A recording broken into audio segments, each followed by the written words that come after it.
Berkah negara tropis memang memberikan banyak hasil alam yang dapat langsung dimanfaatkan oleh masyarakat yang tinggal di dalamnya. Beragam tumbuhan musiman maupun tahunan dapat dikonsumsi secara langsung maupun diolah menjadi bahan makanan. Salah satunya buah rambutan. Ketika musim panen tiba, buah tropis yang dikenal akan bentuknya serta sensasi rasanya yang manis dan segar ini selalu diburu untuk segera dinikmati. Meski memang buah rambutan lebih nikmat dikonsumsi secara langsung setelah dipetik dari pohon. Namun daging buah yang memiliki perpaduan cita rasa manis dan rasa asam ini juga diolah menjadi bahan olahan cemilan atau kue. Salah satunya kue koco, yaitu kue tradisional khas Pulau Bangka yang akan aku buat nanti.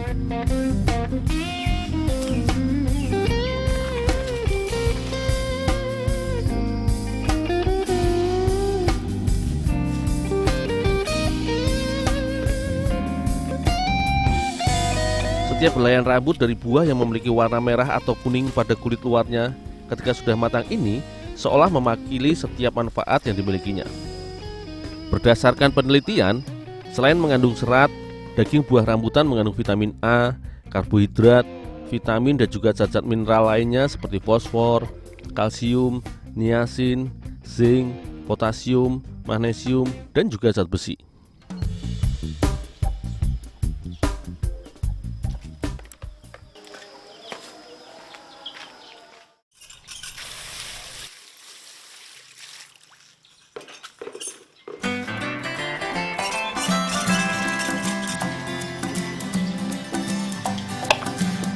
Sebelum diolah dijadikan bahan jajanan nanti, rambutan yang telah dikupas kulitnya kemudian dicuci agar getahnya berkurang.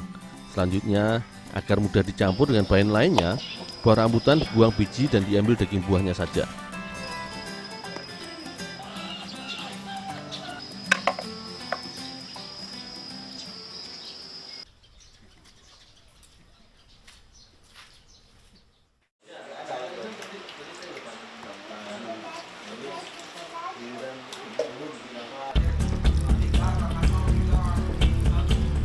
Proses pembuatan kue kojo ini hampir sama layaknya pembuatan kue bolu komojo khas Melayu yang menggunakan santan sebagai salah satu bahan utama adonannya. Hanya saja, pada kue kojo khas Bangka menggunakan santan mentah atau santan hasil perasan langsung dari parutan kelapa tua dan tidak dimasak terlebih dahulu sebelum dicampurkan ke dalam adonan. Kue kojo merupakan jajanan kue tradisional khas Bangka yang berjenis kue basah dengan cita rasa manis dan lembut pada adonannya.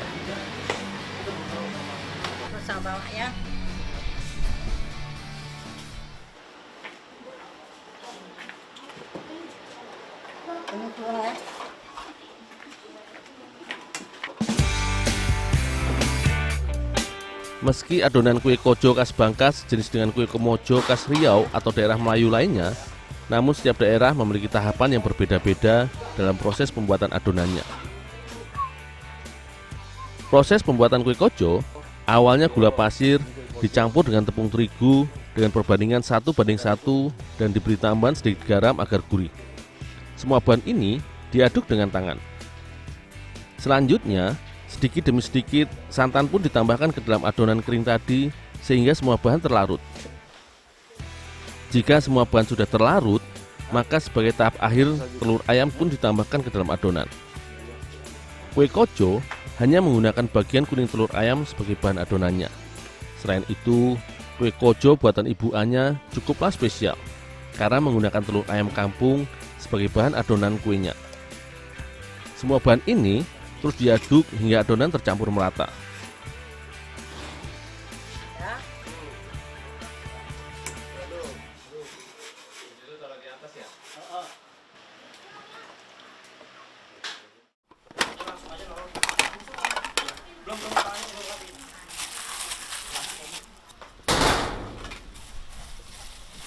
Sementara ibu Anya membuat adonan, aku membantu menyiapkan cetakan untuk adonan kuenya.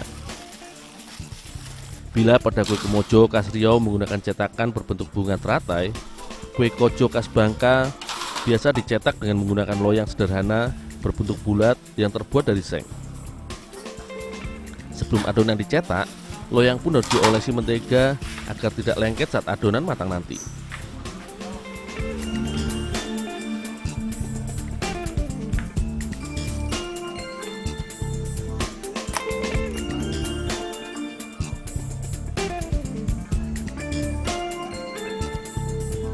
Selain tahapan proses pembuatan yang sedikit berbeda dengan kue kemojo, salah satu keunikan di tempat pembuatan kue kojo milik Bu Anya ini adalah kue kojo dimatangkan dengan cara dipanggang di atas tungku perapian dengan alat pemanggang tradisional yang terbuat dari tong atau drum besi yang dibelah. Masyarakat di sini biasa menyebutnya dengan istilah gendok.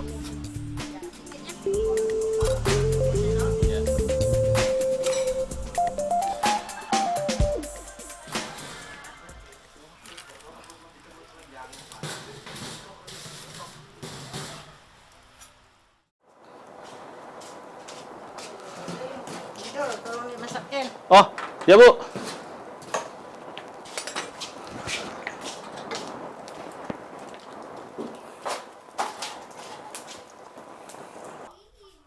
Adonan cair yang sudah jadi kemudian langsung dimasukkan pada cetakan besi yang sebelumnya sudah dipanaskan terlebih dahulu dan dibiarkan.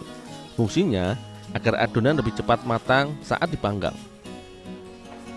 Meski masih tradisional dan terlihat sederhana, namun proses pemanggangan dengan teknik ini justru membutuhkan waktu lebih singkat bila dibandingkan dengan proses pemanggangan dengan oven kompor maupun oven listrik. Selain itu, keunggulan dari teknik ini yaitu tingkat kematangan adonan bisa diatur sesuai selera karena memanfaatkan dua bara api, yaitu api atas dan api bawah yang bisa dikontrol terus-menerus. Selain itu, juga memberikan cita rasa tersendiri pada adonan ketika sudah jadi nanti.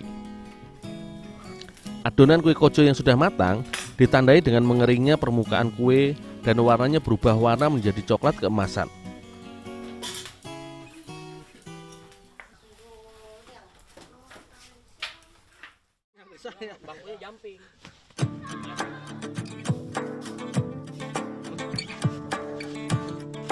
Ibu Anya adalah salah satu pembuat kue bolu kojo yang telah mewarisi rahasia resep olahan kue kojo khas Bangka ini hampir 20 tahun lamanya. Dalam sehari, rumah produksi yang berada di Desa Kenanga, Kecamatan Sungai Liat ini memproduksi sekitar 100 buah kue bolu kojo untuk memenuhi kebutuhan pasar di seputaran wilayah Sungai Liat hingga Pangkal Pinang. Kue bolu kojo rambutan yang aku buat bersama Ibu Anya merupakan inovasi salah satu produknya agar lebih bervariasi. Selain itu, penambahan rambutan seolah menambah sensasi rasa pada adonan kue yang dikenal akan sensasi rasanya yang manis serta lembut di mulut.